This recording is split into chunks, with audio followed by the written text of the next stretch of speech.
नमस्कार दोस्तों, स्वागत है आपका सिविल्स आया में। आज हम लोग करंट अफेयर का डिटेल में एनालिसिस करेंगे। So without wasting any time let's start it. सबसे पहले हम लोग देखेंगे कि कौन कौन से टॉपिक चर्चा में रहे हैं। तो पहला टॉपिक है ओलेरॉन द्वीप पर नमक दलदल की बहाली। जीएस पेपर 3 पर्यावरण से संबंधित है। दूसरा टॉपिक है इंडोनेशिया में माउंट मैरापी ज्वालामुखी विस्फोट। जीएस पेपर 1 भौतिक भूगोल से संबंधित है।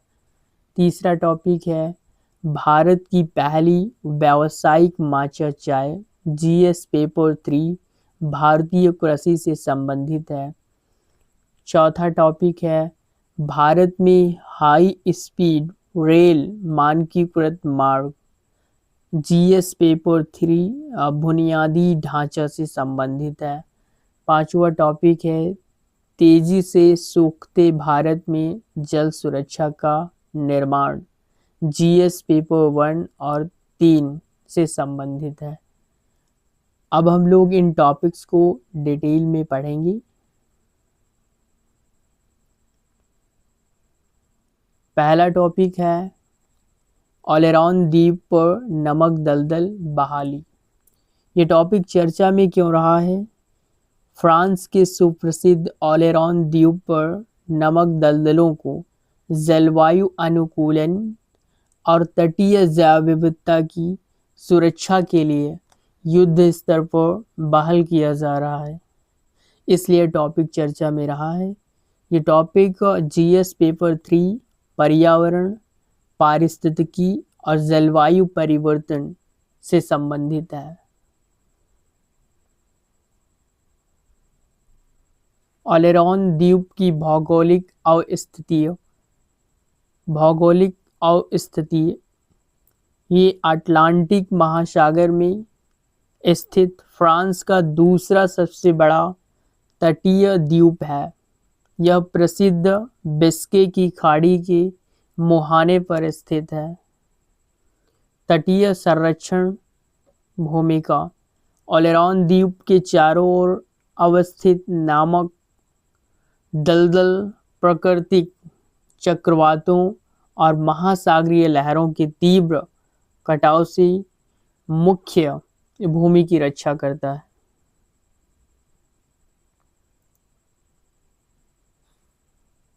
नमक दलदल क्या है? पारिस्थितिकी और संरचना यह भूमि और समुद्र के बीच का अंतर्ज्वारीय क्षेत्र है जो नियमित रूप से ज्वार भाटा के पानी से जलमग्न होता रहता है। यह विशिष्ट लवण सहिष्णु वनस्पतियां फूलती फलती रहती हैं। यहाँ की मिट्टी अत्यधिक बारीक गाद, जैविक कचरे और लवणीय खनिजों से युक्त होती है।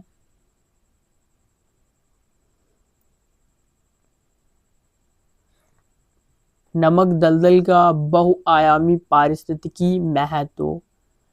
तटीय सुरक्षा कवच यह तूफानी लहरों की ऊर्जा को लगभग 60% तक अवशोषित कर बाढ़ को रोकता है। प्राकृतिक शोधक स्थलीय प्रदूषकों और तलछटों को छानकर समुद्र में जाने से रोकता है। प्रवासी पक्षियों का आश्रय वैश्विक स्तर पर संकटग्रस्त पक्षियों के प्रजनन का मुख्य केंद्र है।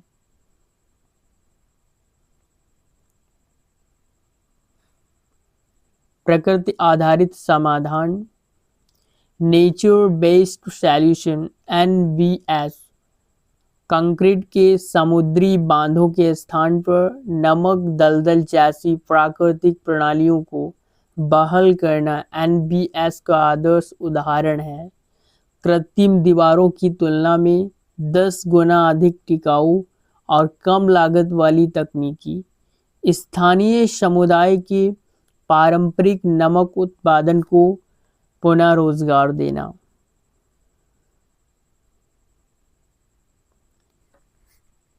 अब हम लोग ब्लू कार्बन की अवधारणा को समझेंगे।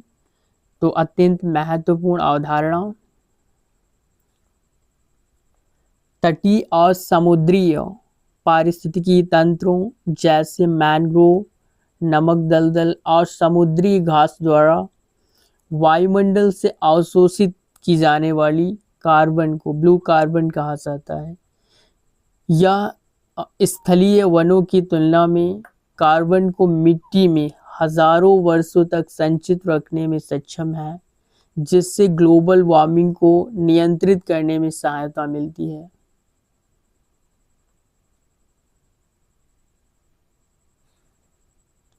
पारिस्थितिकीय तंत्र बनाम कार्बन अवशोषण क्षमता। तो पारिस्थितिकीय तंत्र, कार्बन सिंक प्रकार और अवशोषण क्षमता। नमक दलदल, ब्लू कार्बन मृदा आधारित और अवशोषण क्षमता लगभग 10 गुना अधिक तीव्र। मैंग्रोव, ब्लू कार्बन बायोमास एवं मृदा, कार्बन सिंक प्रकार इसका, और अवशोषण क्षमता अत्यंत उच्च।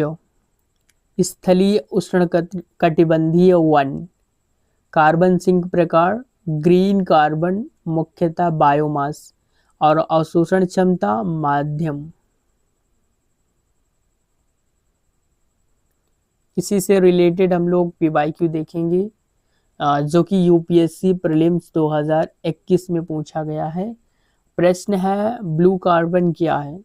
ऑप्शन ए है महासागरों और तटीय पारिस्थितिकीय तंत्रों द्वारा अवशोषित कार्बन।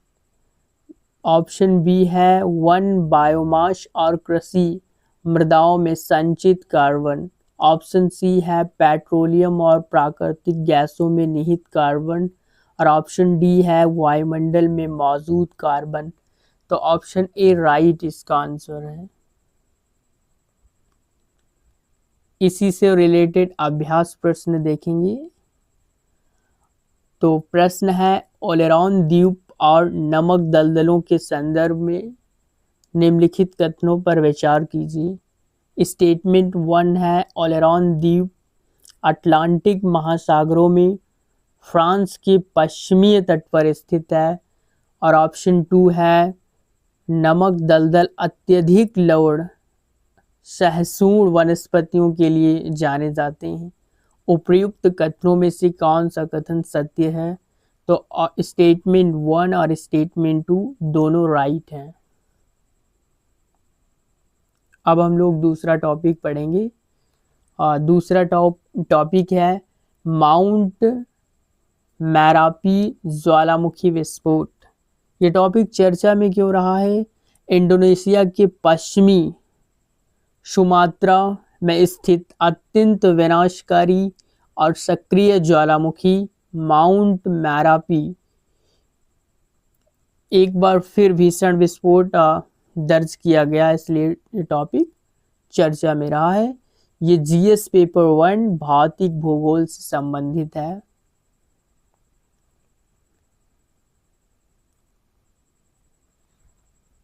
माउंट मैरापी एक भयानक स्टोर ज्वालामुखी है। स्टोर ज्वालामुखी क्या है। इसे मिश्रित ज्वालामुखी भी कहा जाता है। इसका निर्माण अत्यधिक चिपचिपे लावा, ट्रैफा, राख और चट्टानी मलबे की परतों की संचय से होता है। सक्रियता सुमात्रा द्वीप पर यह सबसे खतरनाक और सक्रिय ज्वालामुखी है। ऊंचाई समुद्र तल से लगभग 2891 किलोमीटर ऊंचा शंकु है।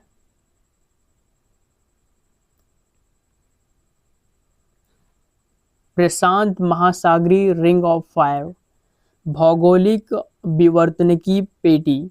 यह प्रशांत महासागर की सीमाओं पर स्थित घोड़े की नाल के आकार का 40,000 किलोमीटर लंबा क्षेत्र है, जो कि विवर्तनिकी प्लेटों के घर्षण का केंद्र है। विश्व के लगभग 75% से अधिक सक्रिय ज्वालामुखी इसी पेटी में आते हैं। वैश्विक स्तर पर आने वाले 90% भूकंपों का केंद्र भी यही अस्थिर क्षेत्र है।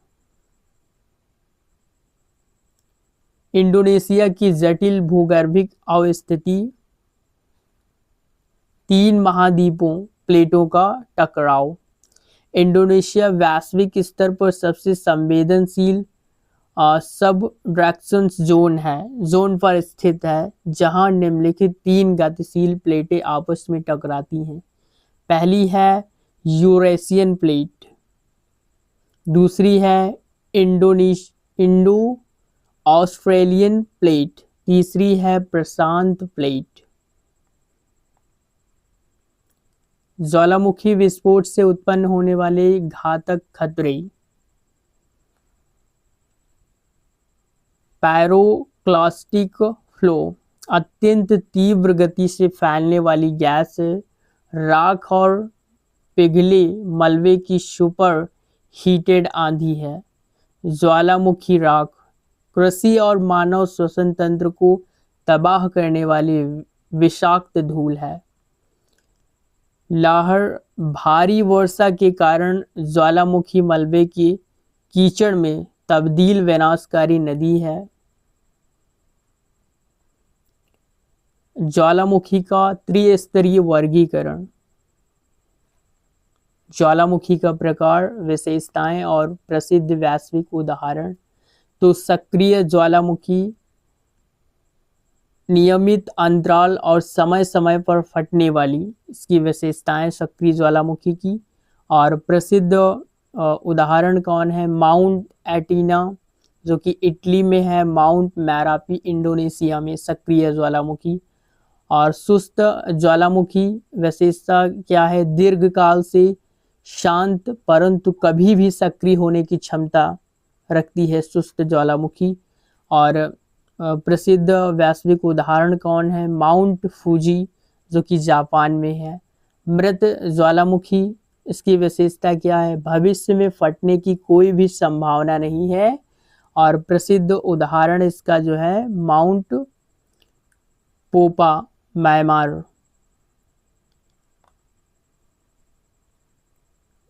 माउंट मैरापी का भाषी एवं सांस्कृतिक जुड़ाव।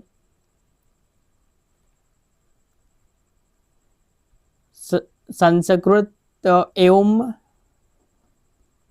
सांस्कृतिक ऐतिहासिक समन्वय। मैरापी शब्द प्राचीन काल से भारत और दक्षिण पूर्वी एशिया के बीच गहरे सांस्कृतिक संबंधों को दर्शाता है। मेरू हिंदू और बौद्ध पौराणिक ग्रंथों में वर्णित पवित्र ब्रह्मांडीय पर्वत। आपी स्थानीय जावानिस भाषा में आग का अर्थ है। सामूहिक अर्थ आग का पर्वत। अब हम लोग इसी से रिलेटेड पीवाईक्यू देखेंगे जो कि 2024 में पूछा गया है यूपीएससी प्रीलिम्स में। प्रश्न है निम्नलिखित पर विचार कीजिए। स्टेटमेंट 1 है ज्वालामुखी मलबा, स्टेटमेंट 2 है राख और धूल, स्टेटमेंट 3 है नाइट्रोजन यौगिक और स्टेटमेंट 4 है सल्फर यौगिक। उपर्युक्त में से कितने ज्वालामुखी विस्फोटक के उत्पादक हैं? तो ये चारों ऑप्शन राइट हैं। अब इसी से रिलेटेड अभ्यास प्रश्न देखेंगे। तो हाल ही में भीषण विस्फोट के कारण सुर्खियों में रहा माउंट मैरापी ज्वालामुखी निम्नलिखित में से किस भौगोलिक क्षेत्र में स्थित है? तो पहला है लुजोन द्वीप, ऑप्शन ए। ऑप्शन बी है सुमात्रा द्वीप इंडोनेशिया, तो बी ऑप्शन राइट है। हुसो द्वीप सी है जापान में और डी है सिसिली इटली, तो ऑप्शन बी इसका राइट है। तीसरा टॉपिक है भारत की पहली व्यावसायिक माचा चाय। तो चर्चा में क्यों रहा है? हिमाचल प्रदेश के पालमपुर में स्थित ऐतिहासिक वाव टी एस्टेट ने भारतीय इतिहास में पहली बार व्यावसायिक स्तर पर मेड इन इंडिया माचा चाय का स्वदेशी उत्पादन शुरू कर इसे बाजार में उतारा है, इसलिए टॉपिक चर्चा में रहा है। ये जीएस पेपर 3 भारतीय कृषि से संबंधित है। तो माचा चाय क्या है? मूल और विशिष्टता।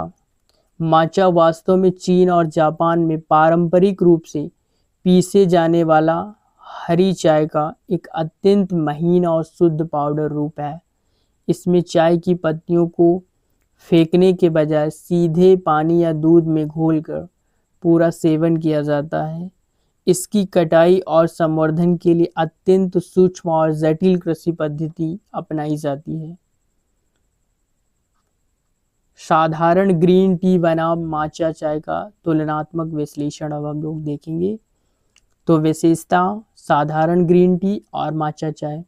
सेवन विधि साधारण ग्रीन टी की पानी में पत्तियों को उबालकर छान लिया जाता है और माचा चाय में क्या होता है, चाय की संपूर्ण पत्ती के बारीक पाउडर का सीधा सेवन। और खेती की पद्धति साधारण ग्रीन टी में सीधी धूप में सामान्य तरीके से उगाई जाती है जो साधारण ग्रीन टी है, और माचा चाय कटाई से पूर्व हफ्तों तक पूरी तरह से छाया में संवर्धन किया जाता है माचा चाय का। और एंटीऑक्सीडेंट स्तर तो साधारण ग्रीन टी में सामान्य स्तर है और माचा चाय में ग्रीन टी से 10 से 133 गुना अधिक प्रचुरता पाई जाती है। पालमपुर उत्तर प्रदेश की चाय राजधानी। कंगाड़ा घाटी का गौरव। हिमाचल प्रदेश के पालमपुर और कंगाड़ा घाटी की मिट्टी अम्लीय ठंडी जलवायु और प्रचुर वर्षा के कारण चाय उत्पादन के लिए विश्व भर में प्रसिद्ध है। कंगाड़ा चाय इसे अपनी अद्वितीय सुगंध और स्वाद के कारण भारत और यूरोपीय संघ द्वारा जीआई टैग दिया जा चुका है। माचा चाय के भारतीय पदार्पण से कंगाड़ा के स्थानीय किसानों की आय स्तर में व्यापक वृद्धि की उम्मीद है। छाया में उगने की वैज्ञानिक प्रक्रिया। अमीनो एसिड और क्लोरोफिल का संवर्धन। माचा चाय को कटने से लगभग 3 से 4 हफ्ता पूर्व काली जाली में रश्मियों से ढक दिया जाता है। सूर्य का प्रकाश अवरुद्ध होने से पत्तियों में क्लोरोफिल का स्तर तेजी से बढ़ता है जो इसे गहरा हरा रंग देता है। इससे चाय एक एथेनाइन एमिनो एसिड का संचय होता है जो कि कड़वाहट को खत्म कर मीठा स्वाद देता है। माचा चाय के औषधीय एवं स्वास्थ्य लाभ। मस्तिष्क स्वास्थ्य एवं एकाग्रता। एथेनाइन अमीनो एसिड मस्तिष्क की अल्फा तरंगों को उत्तेजित करता है जिससे घबराहट के बिना उत्कृष्ट मानसिक शांति और एकाग्रता मिलती है। शक्तिशाली एंटीऑक्सीडेंट। EGCG नामक कैटेचिन से समृद्ध होने के कारण यह कैंसर रोधी, एंटी एजिंग और वसा कम करने में अत्यंत प्रभावी है। अब हम लोग इसी से रिलेटेड PYQ देखेंगे जो UPSC प्रीलिम्स 2022 में पूछा गया है। प्रश्न है, भारत में चाय बोर्ड के संदर्भ में निम्नलिखित कथनों पर विचार कीजिए। स्टेटमेंट 1 है, चाय बोर्ड एक वैधानिक निकाय है। स्टेटमेंट 2 है, यह कृषि एवं विज्ञान कल्याण मंत्रालय से समृद्ध एक नियामक निकाय है। और स्टेटमेंट 3 है, चाय बोर्ड का मुख्यालय बेंगलुरु में स्थित है। और स्टेटमेंट 4 है, बोर्ड के दुबई और मैक्सिको में विदेशी कार्यालय हैं। उपर्युक्त कथनों में से कौन सा कथन राइट है? तो ऑप्शन स्टेटमेंट 1 और स्टेटमेंट 4 राइट है। अब इसी से रिलेटेड अभ्यास प्रश्न हम लोग देखेंगे।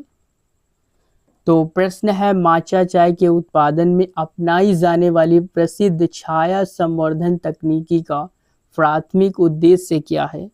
चाय की पत्तियों को कीटों के आक्रमण से पूरी तरह बचाना। और ऑप्शन बी है, पत्तियों में क्लोरोफिल और एल एथेनाइन अमीनो एसिड का संचय बढ़ाना, तो ऑप्शन बी राइट है। सी है चाय के पौधे की सिंचाई की आवश्यकता को 90% तक कम करना, और डी है चाय की पत्तियों के आकार को दोगुना करना, तो ऑप्शन बी राइट इसका आंसर है। अब हम लोग चौथा टॉपिक पढ़ेंगे, भारत में हाई स्पीड रेल का भविष्य। ये टॉपिक चर्चा में क्यों रहा है? तो भारत सरकार ने सेमी हाई स्पीड और बुलेट ट्रेन के तीव्र निर्माण को गति देने के लिए एक अत्यधिक एकीकृत, व्यापक और मानवीकृत मार्ग डिजाइन किया है, जो विकसित करने पर विचार कर रही है, जो कि यूपीएससी जीएस पेपर 3 बुनियादी ढांचा से संबंधित है।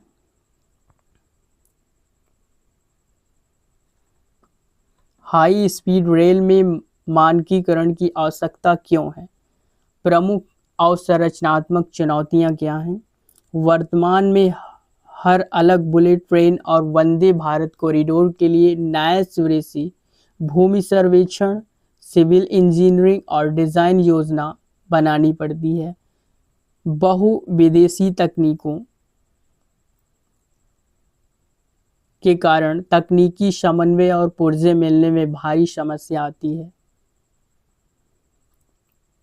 मानकीकरण के प्रमुख आर्थिक एवं ढांचागत लाभ, निर्माण लागत में 30% कमी, एक समान डिजाइन और उपकरण होने से भारी निर्माण व्यय में कमी आती है। अति तीव्र गति से परियोजना क्रियान्वयन, पूर्व मंजूर डिजाइनों के कारण सिविल निर्माण की बाधाएं समाप्त होती हैं। मेक इन इंडिया को प्रोत्साहन, स्थानीय कंपोनेंट निर्माता एक ही सांचे और मानक के कल पुर्जों को थोक में बना सकेंगे।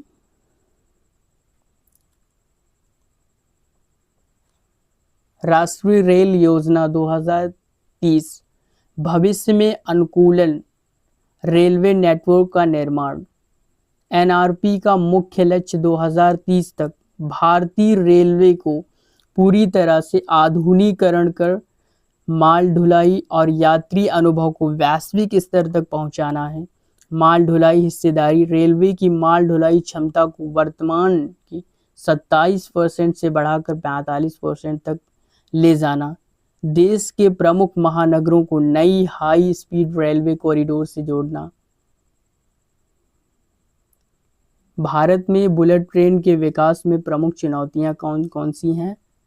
तो जटिल भूमि अधिग्रहण, घनी आबादी और उपजाऊ कृषि भूमि वाले क्षेत्र से गुजरने वाले रेलवे गलियारों के निर्माण के लिए समय पर भूमि प्राप्त करना सबसे जटिल और न्यायिक सामाजिक चुनौती है। दूसरा क्या है? अत्यधिक वित्तीय भार, बुलेट ट्रेन परियोजना के प्रति किलोमीटर निर्माण में विशाल प्रारंभिक पूंजीगत व्यय आता है, जिससे राजकोषीय घाटा बढ़ने का जोखिम सदैव बना रहता है। अब इसी से रिलेटेड हम लोग पीवाईक्यू पढ़ेंगे, जो कि यूपीएससी प्रीलिम्स 2025 में पूछा गया है। प्रश्न है, निम्नलिखित कथनों पर विचार कीजिए। स्टेटमेंट 1 है, भारतीय रेलवे ने 2028 तक भविष्य के लिए तैयार रेलवे प्रणाली बनाने के लिए एक राष्ट्रीय रेल योजना तैयार की है। स्टेटमेंट 2 है, कवच जर्मनी के सहयोग से विकसित स्वचालित ट्रेन सुरक्षा प्रणाली। स्टेटमेंट 3 है, कवच प्रणाली में स्टेशन खंड में ट्रैक पर लगे RFID टैग शामिल है। उपर्युक्त कथनों में से कौन सा कथन सही नहीं है? तो ऑप्शन 1 और ऑप्शन 2 सही नहीं है।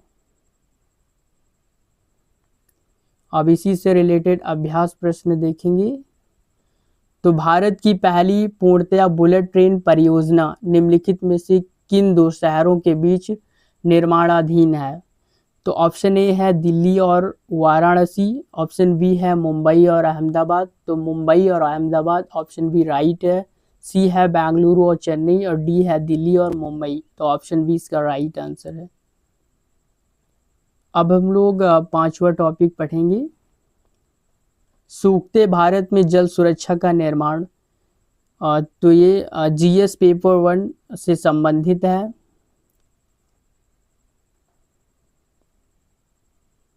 भारत का जल संकट चिंताजनक आंकड़े। 18% वैश्विक जनसंख्या का आवास भारत में है और 4% वैश्विक स्वच्छ जल संसाधन भारत के पास उपलब्ध है।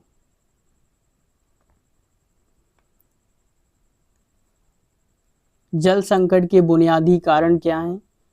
तो कृषि में जल का अति दोहन, देश के कुल स्वच्छ जल का लगभग 85 से 90% केवल खेती में ही खर्च हो जाता है। कंक्रीट आधारित शहरीकरण, जल भराव और कंक्रीट आवरण के कारण वर्षा जल का प्राकृतिक भूजल पुनर्भरण अवरुद्ध हो गया है। अनियंत्रित औद्योगिक प्रदूषण, सीवेज और विषैले रसायनों की नदी तंत्रों में मिलने से पेयजल स्रोत समाप्त हो रहे हैं। जल प्रबंधन का क्रांतिकारी जो है 5 सिद्धांत, तो रिड्यूस है खपत को कम करना, रीयूज है ग्रे वाटर का पुनः उपयोग, और रिसाइकिल है सीवेज का रिसाइकलिंग करना, और चौथा है रिप्लेंस भूजल का कृत्रिम पुनर्भरण करना, और पांचवा है रीस्टोर पारंपरिक तालाबों का उद्धार करना। अब हम लोग इसी से रिलेटेड पीवाईक्यू देखेंगे जो कि यूपीएससी मेंस 2021 में पूछा गया है। प्रश्न है, भारत के जल संकट को हल करने में सूक्ष्म सिंचाई किस प्रकार किस हद तक सहयोग हो सकती है? 250 शब्दों में लिखना है। और अभ्यास प्रश्न क्या है, तेजी से गिरते भूजल स्तर के सामाजिक आर्थिक परिणामों का मूल्यांकन कीजिए। केंद्र सरकार की अटल योजना का इस दिशा में कहां तक सफल रही है, स्पष्ट करें। 250 शब्दों में लिखना है।